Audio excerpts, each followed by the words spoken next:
এতে দিবেন বড় শাস্তি, কিন্তু দুনিয়াতে লঘু শাস্তি কিছু দিবেন। কি লঘু শাস্তি? কয়েকটি উদাহরণ দিচ্ছি। এটি হচ্ছে এক নম্বর হচ্ছে গুনাহের এক নম্বর আছে হচ্ছে সে পেরেশানির মধ্যে দিন কাটাবে। যে ব্যক্তি গুনাহ করবে তওবা করে ফিরে আসা না পর্যন্ত সে কি করবে? শুধু পেরেশানির ভিতরে দিন কাটাবে, তার ভিতরে কোনো শান্তি থাকবে না।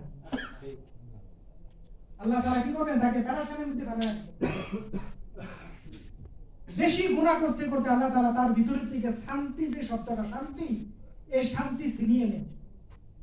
ক্ষমতা থাকতে পারে, শান্তি থাকবে না। টাকা থাকতে পারে, শান্তি থাকবে না। এটি কার কাছে? আল্লাহর কাছে। এই পৃথিবীতে বর্তমানে সর্বশ্রেষ্ঠ ধনী ফেসবুক প্রতিষ্ঠান, শান্তি আছে? না। তার ঘরে যদি শান্তি থাকতো, আল্লাহ দিছে তাকে ধন আর বিশ্বের মাঝে তাকে পরিচয় করে দিছে, কিন্তু আল্লাহ বলছে শান্তি দিলাম না। যদি শান্তি থাকতো তার বউ চলে যাবে কেন? ঘরটা যদি শান্তি ভরা থাকতো তাহলে তার বউ চলে যাবে কেন? আল্লাহ বলছে ক্ষমতা চাইছো, তোমাকে আমি ক্ষমতা দিছি। কানাডার প্রধানমন্ত্রী 9 বছর সংসার করে, 9 বছরের সংসার তার বউ তারা। এর মানে ক্ষমতা দিছি তোমাকে, শান্তি দেয় না, তার বউ গেছে তাকে ভালো শান্তি। আলহামদুলিল্লাহ, আপনাদের চেহারার দিকে তাকাইলে ভালো লাগে। টাকা যায় থাকো, ক্ষমতা থাকুক আর নাই থাকুক, মনের ভিতরে শান্তি আছে, ঘরটা শান্তি আছে। আমাদের কি করতে হবে? সবসময় সর্বাবস্থা আশ্রয় কার কাছে যেতে হবে? আল্লাহর কাছে। শান্তি দিবেন কে? আল্লাহ। একমাত্র আল্লাহ দিবেন। গুনাহের এরপর আরেকটা হচ্ছে গুনাহের কারণে আল্লাহ তাআলা শান্তির দরজা বন্ধ করে অশান্তির দরজা তার জন্য খুলে দেন। এটা হচ্ছে লঘু শাস্তি। এরপরে ভয়ঙ্কর আরেকটা বিষয়, সেটা হচ্ছে বেশি গুনাহ করতে করতে তার কাছ থেকে আল্লাহ রাব্বুল আলামিন নেক আমল করার সুযোগটা ছিনিয়ে নেন।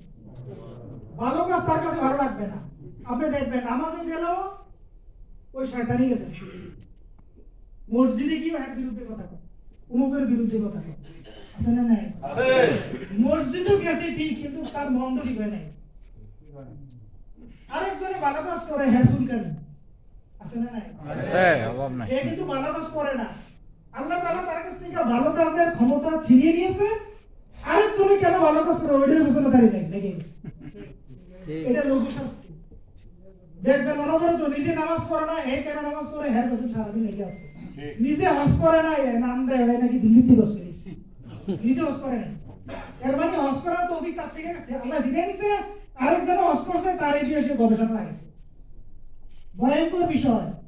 গুনাহ করতে করতে করতে করতে এমন এক পর্যায়ে পৌঁছে যায়, নেক কাজের সুযোগ যেটা থাকে এটা আল্লাহ তাআলা ছিনিয়ে নেন।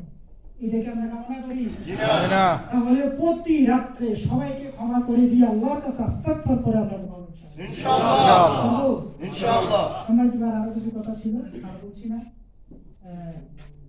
যতই চেষ্টা করি, আমি আপনি গুনাহ থেকে বাঁচার কোনো সুযোগ নেই।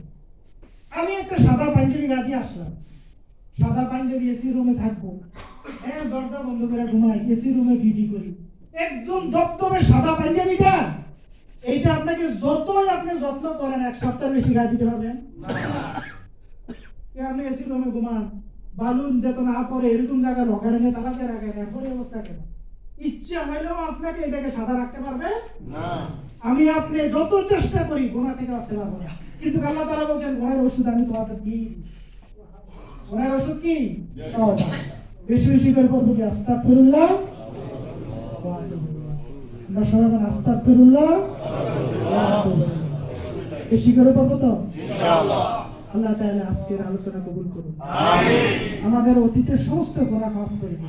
আমিন। আগামীতে যেন আমরা গুনাহ না করি এই ইরাদা করছি, আল্লাহ তাআলা আগামীতে যেন আমরা গুনাহ থেকে বাঁচতে পারি। আমিন। সকলকে ধন্যবাদ জানিয়ে শেষ করছি। আসসালামু আলাইকুম।